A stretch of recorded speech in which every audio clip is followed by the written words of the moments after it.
শার্শা থানার ভারপ্রাপ্ত কর্মকর্তা ওসি রবিউল ইসলাম সোমবার বাগাছড়া বাজার পরিদর্শনে আসেন।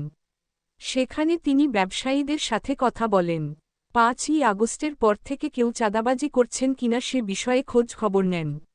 ব্যবসায়ীদের চাঁদা না দিতে উৎসাহিত করেন এবং ন্যায্যমূল্যে মালামাল বিক্রির পরামর্শ দেন। এই সময় বাজার কমিটির নেতৃবৃন্দ ও স্থানীয় জনপ্রতিনিধিসহ বিভিন্ন গণমাধ্যমের সাংবাদিকরা তার সাথে ছিলেন। বিস্তারিত দেখুন এই নিউজ বাংলার ক্যামেরায়। এগুলোকে আসলে হয় এখন হয় কারা কারা করে বলে তো এখন আমি ব্যবস্থা নিচ্ছি। কে করে কে কে কি ব্যাপার হ্যাঁ সন্তানের নারী করেন থলে আমি বহুত চেষ্টা করেছি। সন্তানের নারী বলতে বাসুরি থলি থলি এটা আমি বহুত নিষেধ করি স্যার, এটা কোন শোনে না। আপনার বিতর্কে যাওয়া দরকার নেই। আর দাঁড়ান, এটা হচ্ছে লাস্ট ওয়ার্নিং। এই শোনেন, লাস্ট ওয়ার্নিং, এরপরে আমি এরকম না শুনি। এই আমাদের কাছে দিবেন, তারপর শোনেন, তারপর আমি বলি আমরা যে মাথা সার ফেল দেয়, এটা মাথা সার কি পয়সা করে নিতে গেছে বাজার। এই দাঁড়ান, বাজারে মাংস যখন গরু জবাই হয়, যখন ভরা বাজার থাকে, তখন বাজারে আসবা, আইসে দেখবা যে এরকম হচ্ছে কিনা, আইসে একটা ছবি তুলবা, ভিডিও করবা, ওরে অ্যারেস্ট করে নিয়ে চলে আসবা। ক্লিয়ার? আজকের পর থেকে এরকম চলবে না, ঠিক আছে? যেগুলো বিক্রি করা যায় না, মানুষ খাওয়া যায় না, এগুলো করা যাবে না। বা এসে দেখা যাচ্ছে কাপড় চোপড় নিয়ে গেল, বলে পরে দাও, পরে টাকা চাইতে গেলে উল্টো হুমকির মুখে বা মারের মুখে, এরকম কোনো ব্যাপার আছে? কয় তারিখে? 5 তারিখের পর থেকে এরকম কোনো কাহিনী চলবে না। এরকম হলে আপনি আমাকে জানাবেন, ঠিক আছে? কবে দিয়েছেন?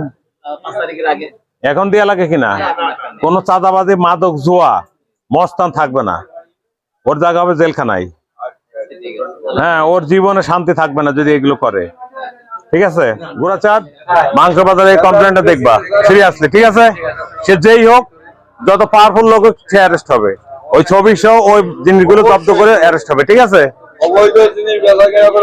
বাইরে যে মানুষ যেগুলো খায়, সবাই তো মানুষ, ওইগুলো বিক্রি করে, ঠিক আছে? আমি অফিসার ইনচার্জ শার্শা থানা, মাননীয় রেঞ্জ ডিআইজি মহোদয় জনাব রেজাউল হক পিপিএম স্যার এবং যশোর জেলার সুযোগ্য পুলিশ সুপার মহোদয়ের নির্দেশক্রমে এবং স্যারদের আভিযানিক যে কর্মসূচি, তারই অংশ হিসেবে আজকে আমি বাগাছড়া বাজারে বিভিন্ন বাজার পরিদর্শন করলাম এবং প্রত্যেক ব্যবসায়ীদের সাথে কথা বলেছি। মাছ বাজার, সবজির বাজার সহ কাপড়ের বাজার, মুদি দোকানদার সবার সাথে কথা বলেছি। মেসেজটা হচ্ছে যে আজ এই কোনো চাঁদাবাজ অত্র এলাকায় থাকবে না, কোনো ব্যবসায়ী যাতে কোনো চাঁদাবাজের খপ্পরে না পড়ে, কোনো তুলাবাজের খপ্পরে না পড়ে, সে বিষয়টা নিশ্চিত করছি। এরকম কোনো কিছু হলে তারা আমাকে তাৎক্ষণিকভাবে জানাবে, তথ্য দিবে। পাশাপাশি সন্ত্রাসী, মব ভায়োলেন্স সৃষ্টিকারী, মাদক ব্যবসায়ী, নারী নির্যাতনকারী, অপহরণকারী, এদের স্থান বাইরে থাকবে না, এরা জেলখানায় থাকবে। এদের এবং এইরকম কর্মকাণ্ডের সাথে যারা জড়িত থাকবে, আমি এরকম তথ্য পেলে, এরকম অভিযোগ পেলে তাদের বিরুদ্ধে আমি কঠোর আইনানুগ ব্যবস্থা গ্রহণ করব। তাদেরকে জেলখানায় থাকতে হবে, বাইরে থাকার কোনো সুযোগ নেই। ধন্যবাদ।